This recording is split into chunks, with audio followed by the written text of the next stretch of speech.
ওই মাদক ব্যবসায়ীরা টিকে থাকবে আর ভালো মানুষগুলো সমাজে পালিয়ে বেড়াবে, এটি মেনে নেওয়া যায় না। 38 নং ওয়ার্ডকে মাদক গ্রাস করে ফেলেছে। আজকে মাদক এই ওয়ার্ডে ক্যান্সারে পরিণত হয়েছে। এই মাদক এই এলাকাকে মাদক মুক্ত করার অংশ হিসাবে আজকের এই মাদক বন্ধনের কর্মসূচির সম্মানিত সভাপতি, একজন পরিচিত বন্ধু, বিশিষ্ট সাংবাদিক জনতা জনাব মোহাম্মদ হোসেন, আজকে এই এলাকার অভিভাবকরা অসহায় হয়ে পড়েছে মাদক ব্যবসায়ীদের হাতে। এই এলাকার মানুষ চাঁদাবাজ এবং মাদক ব্যবসায়ীদের হাতে জিম্মি হয়ে পড়েছে। জুলাই পরবর্তী বাংলাদেশে এই ধরনের ভয়াবহ পরিস্থিতি মেনে নেওয়া যায় না। যিনি সংসদ সদস্য মাননীয় অর্থমন্ত্রী, আমি মনে করি তারও দায়ী দায়িত্ব রয়েছে, প্রশাসনের দায়ী দায়িত্ব রয়েছে। সরকার থাকতে, প্রশাসন থাকতে একটি এলাকা মাদক সেবীদের কাছে, মাদক ব্যবসায়ীদের কাছে জিম্মি হয়ে থাকতে পারে না। প্রিয় ভাইরা, এটি শুধুমাত্র একার পক্ষে পুলিশের কাজ নয়, এটির জন্য যৌথভাবে আমাদেরকে ভূমিকা রাখতে হবে। আমাদের অভিভাবকদেরকে আরো অধিকতর সজাগ হতে হবে।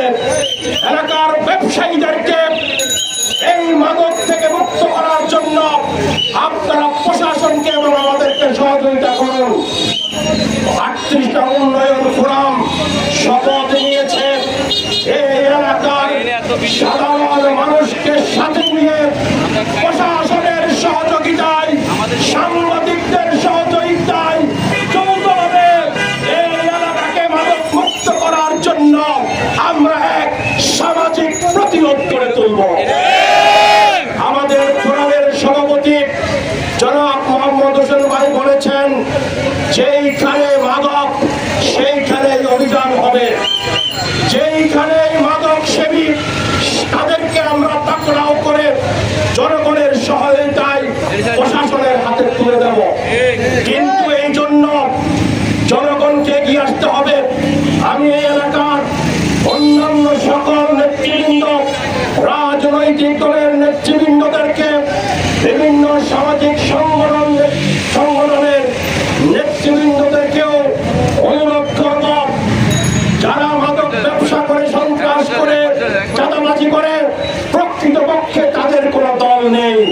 তারা কোনো না কোনো একটি দলের ছত্র ছায়া নিয়ে এই ধরনের অপকর্মগুলো করে।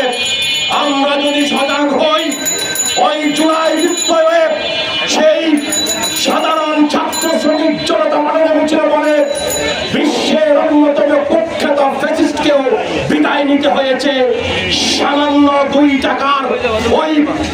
ওই মাদক ব্যবসায়ীরা টিকে থাকবে আর ভালো মানুষগুলো সমাজে পালিয়ে বেড়াবে, এটি মেনে নেওয়া যায় না।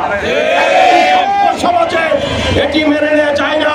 সুতরাং প্রিয় ভাইরা, ও আমার এলাকার ব্যবসায়ীরা, ও আমার এলাকার দিনমজুর শ্রমিক ভাইরা, ও বিএনপি জামাত সহ সকল দলের নেতৃবৃন্দ, ও প্রশাসনের ভাইরা, প্রিয় ভাইরা, মন দিয়ে শুনুন। একটা সংসারে একজন ছেলে মাদক আসক্ত হওয়া মানে সেই সংসারটা একটি জাহান্নামে পরিণত হয়ে যায়। এই পরিস্থিতি থেকে বাঁচার জন্য উন্নয়ন ফোরামের সহযোগিতায় এগিয়ে আসার জন্য উদাত্ত আহ্বান জানিয়ে মাদককে না বলুন এবং মাদকের বিরুদ্ধে নামুন, মাদকের প্রতিরোধ করুন, মাদককে চিরতর নির্মূলের জন্য ওর আগামীতে আরো বৃহত্তর কর্মসূচিতে অংশগ্রহণ করার উদাত্ত আহ্বান জানিয়ে আমার কথা এখানে শেষ করছি। আল্লাহ হাফেজ। বাংলাদেশ জিন্দাবাদ। 38টা উন্নয়ন ফোরাম জিন্দাবাদ।